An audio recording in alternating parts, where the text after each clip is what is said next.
Welcome to the Tuesday edition of the News at 10. I'm Mark Johnson. And I'm Kim Fields. Idaho's teacher shortage isn't getting any better.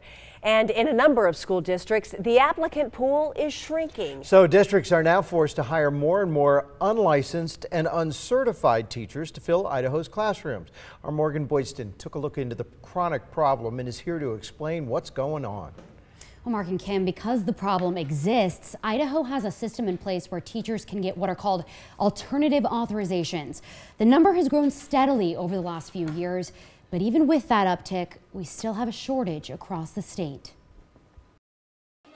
A number of teachers leave the state to other states. Others simply leave the teaching profession altogether. A reality facing the Gem State for the last several years. Most neighboring states that touch Idaho pay anywhere from $7,000 to $10,000 more. A chronic teacher shortage. It's a national issue. It's not just unique to Idaho, but our challenges are unique because we're so rural in nature. Rural districts struggle the most to fill their teaching positions. It's hard to entice educators to want to live in rural parts of the state.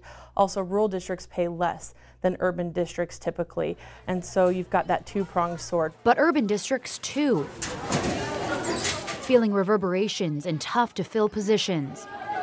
Education leaders say there's a shortage in special education, career and technical education, math and science across the state, low pay being one of the biggest factors. The starting pay for teachers, even around the state, is still struggling to reach what I would say is a livable wage. Teachers are now getting pay raises because legislators implemented the Career Ladder Salary Law, a recommendation from Governor Otter's K-12 task force. But some feel it's not enough. Along with pay, many educators say the perception surrounding teaching needs to change. They believe recruitment and retention issues are results of what they dub the teacher-blaming era in Idaho. We're in a place as a state that we're, I would say, desperate. Finding somebody to fill a need, but also looking for a highly qualified person to fill that need. In an effort to fill those needs, alternative authorizations are increasing. They're used when districts or charters must fill a teaching position with someone who doesn't have an appropriate teaching certificate. An alternative authorization is any time a teacher did not go through a university-prepared teacher preparation program.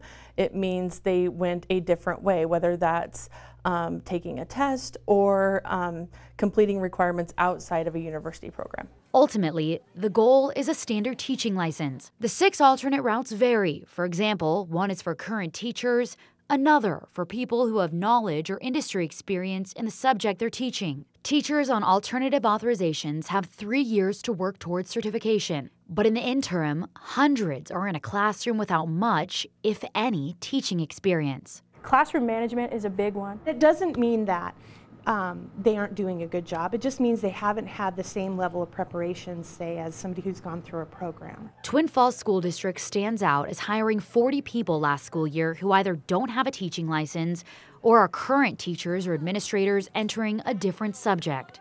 Data from the Idaho State Department of Education shows there were 931 alternative authorizations in the 2016-2017 school year.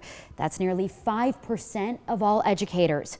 3 school years prior, there were 523 alternative authorizations. They want to be able to hire appropriately certified individuals, but at the same time they appreciate this alternative so that they can get people into the classroom so they don't have to cancel classes or cancel courses. State Superintendent Sherri Ybarra doesn't feel alternative authorizations should be viewed in a negative light. I don't want to minimize the situation, but I want parents to feel safe and know that I think alternative authorization has gotten a negative reputation, and people think that maybe folks aren't held to the same standard. They absolutely are, and lots of times they're people that you already know. Superintendent Ybarra feels this issue highlights more people wanting to enter the profession and says the department's strategies to attract teachers are working. But she and other educators in Idaho agree. We believe it's a short-term fix for a long-term problem. It's a Band-Aid approach to an underlying systemic problem. Do you think that the alternate authorizations are kind of a Band-Aid fix for the actual problem? Yes. Despite the number of alternate authorizations increasing in the state the last 5 years, we still have a teacher shortage. So just lowering the bar and allowing unqualified individuals to enter classrooms isn't solving that problem. We have to look at different solutions. Students primarily are impacted, their families are impacted, the future is impacted. The State Board of Education organized a teacher pipeline work group tasked to come up with ways to recruit and retain teachers. They're expected to present recommendations to legislators soon. Alternate authorizations are used in increasing numbers in small rural Idaho school districts, but data also shows West Ada has a significant amount too. If you want to know the number of teachers in your kid's school district, visit this story on our website, ktvb.com. Morgan, I get the need for it, but I'm thinking about those who went through school and accumulated debt to get their bachelor's degree in teaching, and then you've got these other people who are just coming in, and again, they're needed, but without a college degree. I wonder what those people who went through school, what they have to say about that. I'm curious too. Yeah, all right, Morgan, thank you.